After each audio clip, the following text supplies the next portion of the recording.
Sammy, can you switch slides for me? Oh. Could you tap it? Yeah, whatever. I did mine on chickens. Next slide, please. The basics. This is a chicken. Chickens produce both meat and eggs.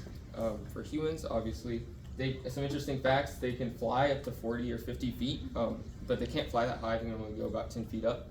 And chickens are actually pretty vicious. They're omnivorous. So if there's a chicken in a flock that is injured and the other chickens see the blood, they'll actually peck at that chicken until it dies, and then they'll eat it.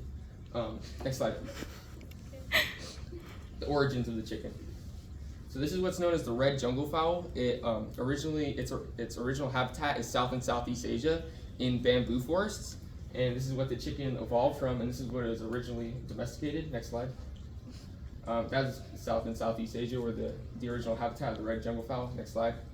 Now, the two main reasons that chickens were most popular was, next slide, for the meat, next slide, and for the eggs. But that's not the real reason why they were distributed around the world. Next slide. That is a good reason, though. Next slide.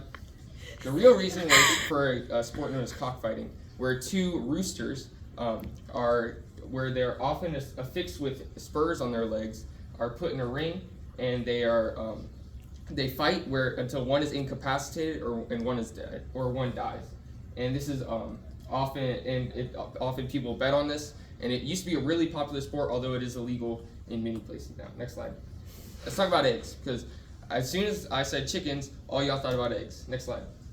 Now, y'all are probably wondering why a picture of bamboo forest came up. And the reason chickens are so prolific in their egg production actually comes down to this life cycle of bamboo. Once every 50 years, the particular species of bamboo where the red jungle fowl lived would flower and seed. And then all the bamboo shoots in the area would die, and then the next generation of bamboo shoots would come up. Now, think about this from the perspective of a red jungle fowl that eats seeds. Once every 50 years, you're basically knee-deep in food. So, next slide.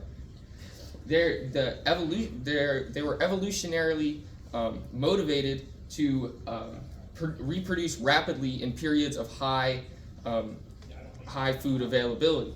So, next slide. Humans saw this, and they thought about this. And they went, what if we just give these red jungle fowl food all of the time? And then we'll basically have as many chicken eggs as we want. Now, they are limited, next slide, to about 300 chicken eggs per year. And I'd like to call attention to this graph, because you can see humans actually produce 0 chicken eggs per year. So they've got us beat pretty bad. Chickens actually produce infinitely more chicken eggs per year than humans. Now, here's a little experiment you can do at home. Go to a human that you love and tell them to get a chicken egg.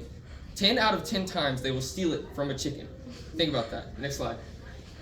Let's talk about dinosaurs, okay? Next slide. Dinosaurs are really scary. Look how scary this dinosaur is. Next slide. Now, looking at the evolutionary tree of dinosaurs, there are all kinds of dinosaurs. You got pterosaurs and Solithices and Tyrannosaurus rex. There's so many different. Next slide. That's right. Next slide. Chickens are dinosaurs. Now, this is a terrifying fact in itself. But next slide. If I can call attention to this graph, there are 33 billion chickens in this world.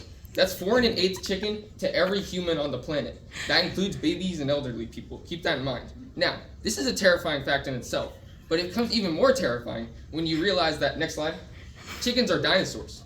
Can you fight 4 1/8 dinosaurs? Didn't think so. So, right now, chickens are remaining in their docile state, waiting to take over the world. Next slide. In conclusion, next slide. Chickens are evil dinosaurs that are superior to humans in every way. Next slide. Which is why they're delicious.